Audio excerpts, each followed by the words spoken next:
मकर संक्रांति की 8 पौराणिक घटनाएं जो इस दिन को बनाती है खास। मकर संक्रांति का पर्व प्रतिवर्ष 15 जनवरी को मनाया जाता है। इस वर्ष 14 जनवरी 2023 को मकर संक्रांति का पर्व मनायाएगा। आओ जानते हैं कि आखिर मकर संक्रांति के दिन कौन सी 8 पौराणिक घटनाएं घटी थी जिसके चलते मकर संक्रांति का पर्व मनाया जाता है। 1. गंगा जा मिली थी गंगा सागर में।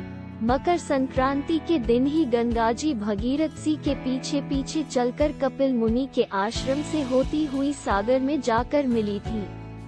महाराज भागीरथ ने अपने पूर्वजों के लिए इस दिन तर्पण किया था, इसलिए मकर संक्रांति पर गंगा सागर में मेला लगता है। राजा भागीरथ ने अपने पूर्वजों का गंगा जल, अक्षत, तिल से श्राद्ध तर्पण किया था। तब से ही माघ मकर संक्रांति स्नान और मकर संक्रांति श्राद्ध तर्पण की प्रथा आज तक प्रचलित है। पावन गंगा जल के स्पर्श मात्र से राजा भागीरथ के पूर्वजों को स्वर्ग की प्राप्ति हुई थी। कपिल मुनि ने वरदान देते हुए कहा था, मातु गंगे त्रिकाल तक जन जन का पाप हरण करेगी और भक्तजनों की 7 पीढ़ियों को मुक्ति एवं मोक्ष प्रदान करेगी। गंगा जल का स्पर्श, पान, स्नान और दर्शन सभी पुण्यदायक फल प्रदान करेगा। 2. कथा के अनुसार एक बार राजा सगर ने अश्वमेध यज्ञ किया और अपने अश्व को विश्व विजय के लिए छोड़ दिया। इंद्रदेव ने उस अश्व को छल से कपिल मुनि के आश्रम में बांध दिया। जब कपिल मुनि के आश्रम में राजा सगर के पुत्र युद्ध के लिए पहुंचे तो कपिल मुनि ने श्राप देकर उन सबको भस्म कर दिया। राजकुमार अंशुमान, राजा सगर के पोते, ने कपिल मुनि के आश्रम में जाकर विनती की और अपने बंधुओं के उद्धार का रास्ता पूछा। तब कपिल मुनि ने बताया कि इनके उद्धार के लिए गंगा जी को धरती पर लाना होगा। तब राजा अंशुमन ने तप किया और अपनी आने वाली पीढ़ियों को ये संदेश दिया। बाद में अंशुमान के पुत्र दिलीप के यहाँ भागीरथ का जन्म हुआ और उन्होंने अपने पूर्वज की इच्छा पूर्ण की। 3. श्रीहरि विष्णु ने किया था असुरों का वध। इस दिन भगवान विष्णु ने असुरों का अंत करके युद्ध समाप्ति की घोषणा की थी। उन्होंने सभी असुरों के सिरों को मंदार पर्वत में दबा दिया था। इसलिए ये दिन बुराइयों और नकारात्मकता को खत्म करने का दिन भी माना जाता है। सूर्यवंशी राजा करते हैं सूर्य की पूजा। रामायण काल से ही भारतीय संस्कृति में दैनिक सूर्य पूजा का प्रचलन चला आ रहा है। राम कथा में मर्यादा पुरुषोत्तम श्री राम द्वारा नित्य सूर्य पूजा का उल्लेख मिलता है। मकर संक्रांति के दिन सूर्य की विशेष आराधना होती है। 4. सूर्य की 7वीं किरण। सूर्य की 7वीं किरण भारतवर्ष में आध्यात्मिक उन्नति की प्रेरणा देने वाली है। 7वीं किरण का प्रभाव भारतवर्ष में गंगा जमुना के मध्य अधिक समय तक रहता है। इस भौगोलिक स्थिति के कारण ही हरिद्वार और प्रयाग में माघ मेला अर्थात मकर संक्रांति या पूर्ण कुंभ तथा अर्धकुंभ के विशेष उत्सव का आयोजन होता है। 5. भीष्म पितामह। महाभारत काल में भीष्म पितामह ने अपनी देह त्यागने के लिए सूर्य के उत्तरायण होने का ही इंतजार किया था। कारण कि उत्तरायण में देह छोड़ने वाली आत्माएं या तो कुछ काल के लिए देवलोक में चली जाती है या पुनर्जन्म के चक्र से उन्हें छुटकारा मिल जाता है। उनका श्राद्ध संस्कार भी सूर्य की उत्तरायण गति में हुआ था। फलतः आज तक पितरों की प्रसन्नता के लिए तिल अर्घ्य एवं जल तर्पण की प्रथा मकर संक्रांति के अवसर पर प्रचलित है। 6. सूर्य जाते हैं अपने पुत्र शनि के घर। हिंदू धर्मशास्त्रों के अनुसार इसी दिन सूर्य अपने पुत्र शनि के घर 1 महीने के लिए जाते हैं, क्योंकि मकर राशि का स्वामी शनि है। कथा के अनुसार सूर्यदेव ने शनि और उनकी माता छाया को खुद से अलग कर दिया था, जिसके कारण शनि के प्रकोप के चलते उन्हें कुष्ठ रोग हो गया था।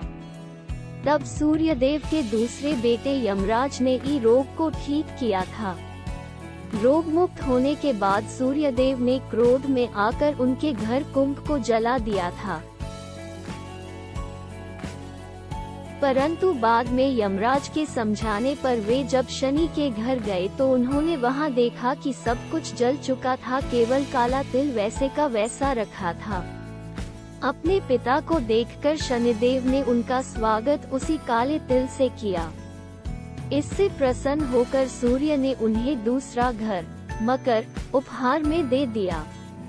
इसके बाद सूर्यदेव ने शनि को कहा कि जब वे उनके नए घर मकर में आएंगे तो उनका घर फिर से धन और धान्य से भर जाएगा। साथ ही कहा कि मकर संक्रांति के दिन जो भी काले तिल और गुड़ से मेरी पूजा करेगा उसके सभी कष्ट दूर हो जाएंगे। 7. यशोदा जी ने किया था व्रत। कहते हैं कि माता यशोदा जी ने श्री कृष्ण जी के लिए व्रत किया था। तब सूर्य उत्तरायण हो रहे थे और उस दिन मकर संक्रांति थी। तभी से मकर संक्रांति के व्रत का प्रचलन प्रारंभ हुआ। 8.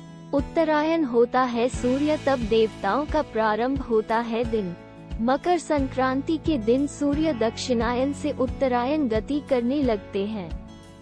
इस दिन से देवताओं का 6 माह का दिन आरंभ होता है, जो आषाढ़ मास तक रहता है।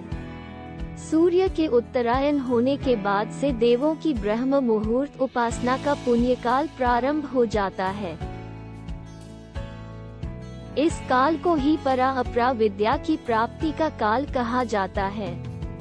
इसे साधना का सिद्धिकाल भी कहा गया है। इस काल में देव प्रतिष्ठा, गृह निर्माण, यज्ञ कर्म आदि पुनीत कर्म किए जाते हैं। मकर संक्रांति के एक दिन पूर्व से ही व्रत उपवास में रहकर योग्य पात्रों को दान देना चाहिए।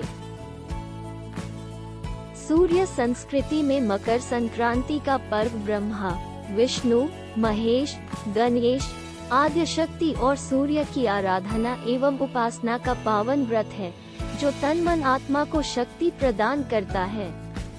संत महर्षियों के अनुसार इसके प्रभाव से प्राणी की आत्मा शुद्ध होती है, संकल्प शक्ति बढ़ती है, ज्ञान तंतु विकसित होते हैं।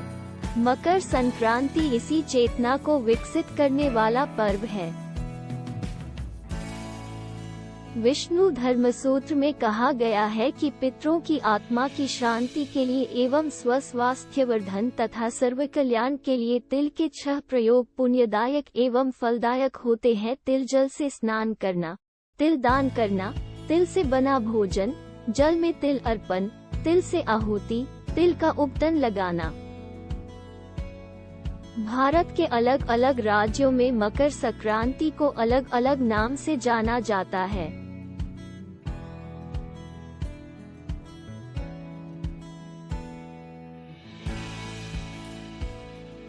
साथियों, इस तरह आपने जाना मकर संक्रांति के दिन की 8 पौराणिक घटनाओं के बारे में। हम सभी को सनातन धर्म पर गर्व होना चाहिए और मेरा मानना है कि हर हिंदू को अपने सनातन धर्म की संपूर्ण जानकारी जरूर होनी चाहिए। मेरे वीडियो और जानकारी अगर आपको अच्छी लगती है तो कृपया इस चैनल को सब्सक्राइब करें, वीडियो को लाइक करें और वीडियो के अंत में अपने विचार जरूर शेयर करें। इस वीडियो को अपने सभी जानने वाले और पारिवारिक सदस्यों के साथ जरूर शेयर करें।